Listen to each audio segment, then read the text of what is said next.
Hey guys, welcome to our podcast. I am Nikki. And I'm Meera. All right, so why did we start this thing in the first place? It was a mix of a random idea and something we really wanted to provide to other pre-law students that were in the same boat as us. Yeah, I agree. And I feel like we just, me and Meera suffered from the lack of understanding with other people, we listened to different podcasts, I feel like, and we didn't ever resonate with them. I mean, for me, I listened to 2 podcasts and I thought they were really boring and I shut it off. That's and true. that was my issue with it.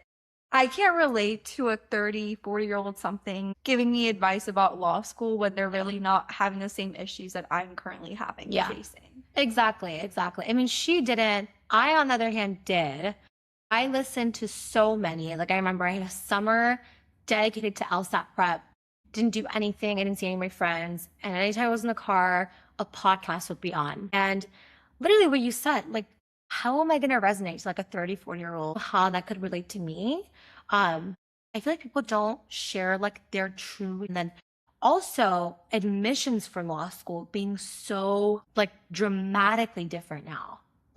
The past 30 years, imagine how much has changed. That's true. And also it's the people that I've seen that give these podcasts, they mostly focus on the LSAT or they focus on just admissions, but they don't really focus on the experience. So That's true. I feel like the admission councils that we have, they don't really talk about what the personal issues are that we're going through. Yeah, that's true. It's really focused on just admissions. And yes, they are different. And I guess they're more professionals in that field, but it's I don't need a professional to just something that they're all giving the same advice. Exactly. It's not I don't need to listen to that. Yeah, exactly. I think the biggest thing as a pre-law student, in my, if I put myself in my shoes last year, the one thing I wanted was a platform where students who are in my experience, in where I am as an undergraduate student, as a graduate student, whatever it is, what are they going through? What milestone and journey are they taking to get to where they are?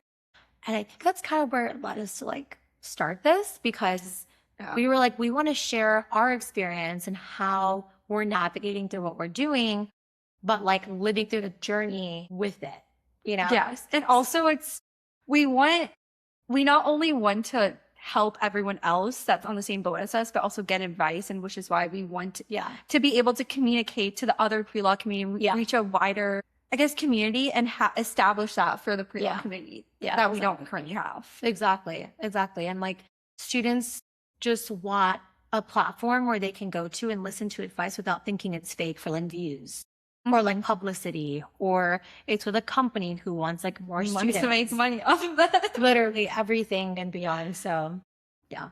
I mean, we don't really get any benefit from doing this. It's a passion project of ours. Yeah. And that's what we're doing right now. Exactly. Okay, so Nikki, what was your undergrad experience like? Honestly, so whenever I graduated high school in 2023, and ever since 3rd grade, I had the dream of going to SMU. Growing up in Dallas, SMU is so popular and talked upon, but a lot of my friends just went to OU and they left Dallas. And so I don't know, I loved SMU. I loved everything about it. I had family that went there, and I remember it was the only school I applied to. I was a first generation student. I had no idea what I was doing. And I did call-in for the first semester, I think. I had a lot of dual credit in high school. And then I applied to SMU and I got in. And I remember being so lost. I was where's the pre-law department? Where do I go? Is that where my classes are? I didn't even know what majors were, what your classes structure was anything. And another big false stigma that's centered around pre-law is that your major matters. Yeah. I mean, it does not matter at all. No one, you could literally major in art and they don't care. And okay, yeah, it's they will, it depends on where you're shooting. You're shooting for Harvard, they're gonna look at the classes you took. They're gonna see okay, did they take any higher level courses? What is their capacity of having a hard class look like? Or if you want to do IP law where you need to have a hard science background. Yeah. Yeah. And I bet a lot of people don't know that. Yeah, I didn't know that until 6 months ago. Literally, you have to have A hard science background. So you need to have a bachelor's of science, and there's like a specific type of science you need to. I recently discovered this. It's only to practice patent law, but I mean, tech law is fine, but specifically that department, you need to have a hard science background because they actually make you take another test after the bar for specifically, yeah. I didn't even know this. Yeah, so, I mean, I wish I knew this 3 years ago. I might have done science. That's true. Yeah, I would have like switched my psychology degree to BS. That's what I was thinking about doing it, but I was like, honestly, I'd rather graduate early. Yeah. At this point. Yeah.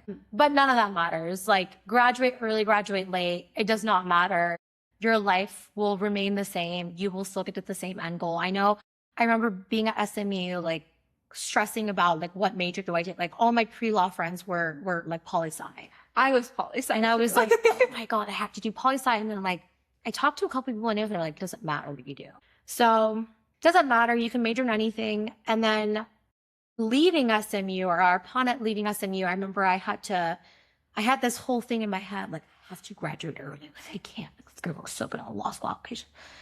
They don't give a damn if you graduate early, late. Like they'd rather you wait there and stay and be a super senior and have a high GPA than a mediocre GPA and you skipped like 2 years. Like if I could go back, I'd do that. I did graduate early. My GPA was decent, but still, like it was just like, it's not what everyone thinks. Like everyone thinks this is like who can get done faster. Like quality will always win over quantity. And something I learned the hard way. Yeah. Was that like, it doesn't work like that. And I don't know, like it was nice, but if I could go back, I would. I mean, yeah, I think I would do a BS. Yeah. How was your undergrad experience last year? So I transferred from University of Illinois. And when I went to University of Illinois, I didn't really care for the pre-law department because we had so many pre-law organizations and so many were pre-law. You just kind of learn from each other since it is kind of a bigger school. And I was poli-sci, hated poli-sci. I think my first 2 years there, I only finished all my gen eds. Like I think I took 2 poli-sci classes. Oh my God. I really didn't enjoy poli-sci. I switched to psychology sophomore year. Had way better time doing psychology. Love that. I would say University of Illinois is a really big school. Yeah. And for me, I wanted to be a big fish in a small pond. Yeah, exactly. A small fish in a big pond. Exactly. And that's just like, that's not the way to do it. Like people think it is, and it's not. Mm-mm. It's like, really not. I think you can, for me at least, I established more here in I've been here for 2 years at University of Illinois. Yeah. And I think, I mean, if I had to do it again, I would probably still start off with the University of Illinois just because I guess our experiences with SMU were really different. But for me, I had a lot of fun at University of Illinois. Like all my classes were online. There's so many coffee shops, so many libraries. It was SMU is so niche. Like it is like anyone who went to SMU will know what I'm talking about.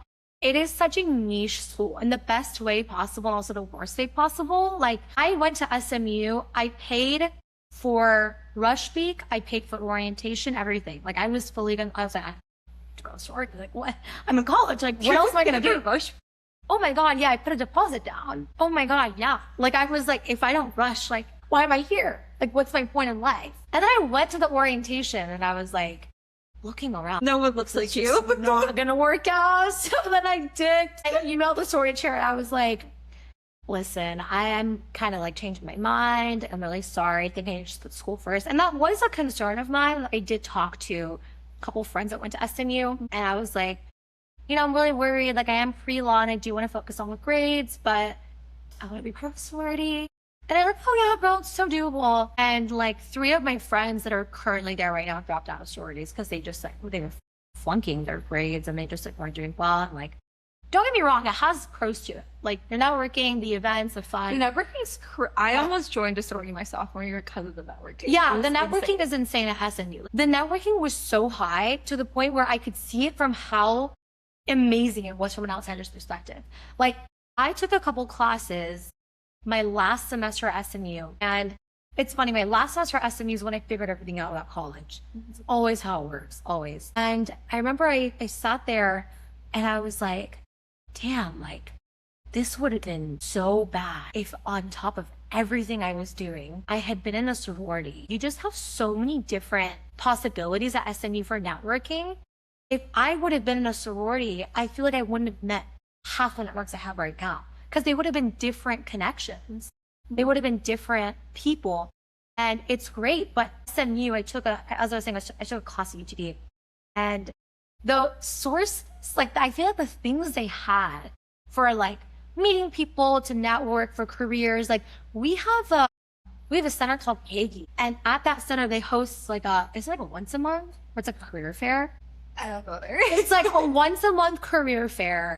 And like literally recruiters come there and they are interested specifically in SMU students and they'll take them like automatically. Or I don't know, the business school. Oh my God. Don't even get me started on Cox and their network. Did I tell you I got into Cox freshman year? Yeah. I don't know. And I don't know why I did it. I like rethink that. I'm like, if I was a finance major, why did you not go Cox? Cox is the business class. So I got into accounting, and first of all, SMU is expensive, like crazy expensive. Yeah. And I got into the London program, so I do a semester in London and then finish it here. And I got to University of Illinois. Now, everything you said about SMU, if you compare it to, I guess, UTD or any of the other schools here, SMU is like crazy better. But University of Illinois times that by 100. Really? Like, genuinely, Nikki, every single corporation you could think of. Like, I'm just on LinkedIn every single day, and all my University of Illinois friends, Meta, Google, Netflix, like, all their internships are at insane places. And it's interesting because it's such a big recruiting school. Like, I think psychology was top 10 in the nation at University of Illinois.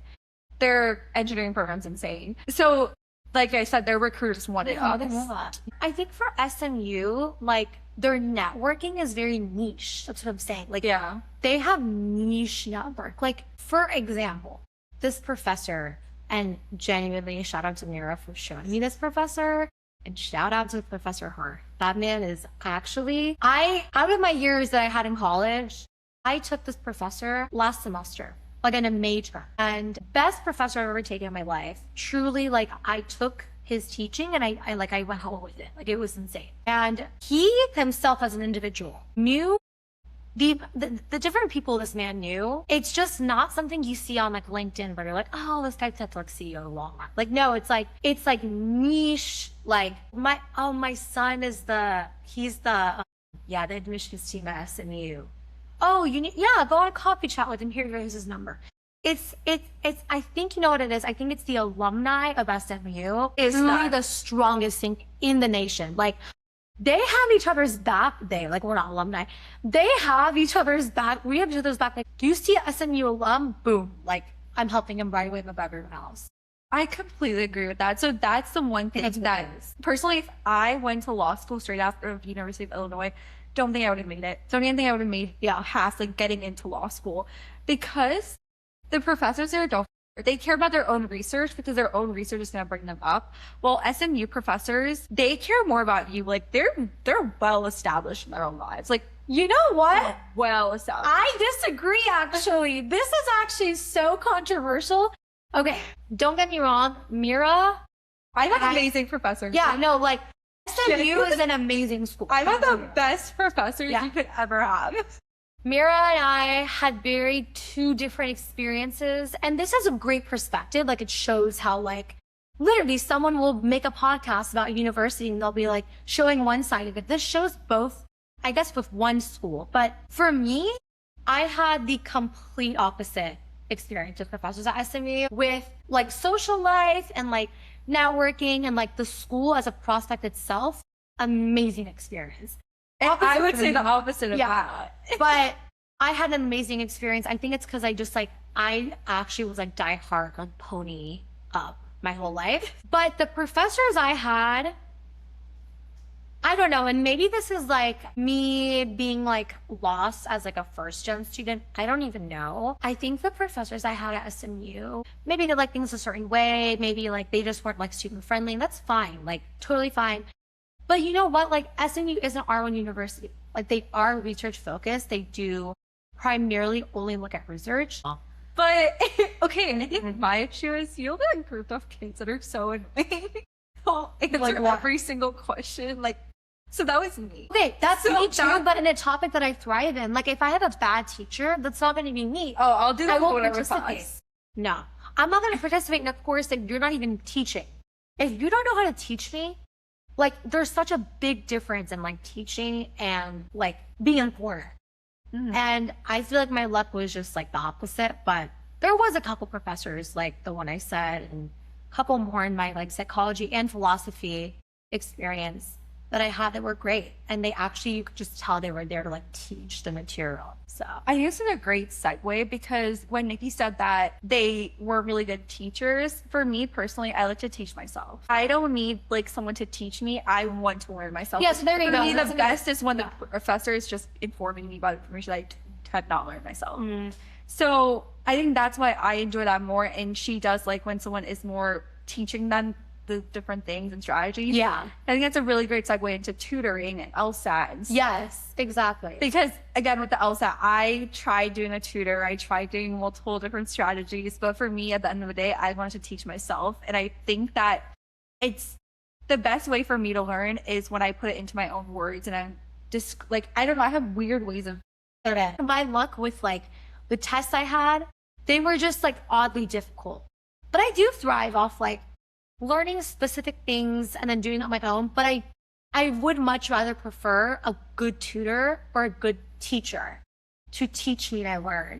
And I think Meera is the opposite. There you go. It's a perspective. Yeah, I don't want someone to teach me. Like I guess I think this says a lot about me, the type of person I am. Yeah. I don't care enough to listen to people talk sometimes, but it's like a habit in my real life too, is I zone out. If you're boring me or if it's something that I am not feeling in the moment, I just won't listen. Yeah. I literally resonate with some things you're saying. And then sometimes I'm like, no, like if it's something complicated, I do want someone to teach me. So I get it. I get what you're saying. Like it does make sense. So I mean, I think what we've said for now is enough. I think it's sufficient. Yeah. Sufficient necessary. Yeah. We're gonna just give you this teaser and then come back. We'll see you guys soon.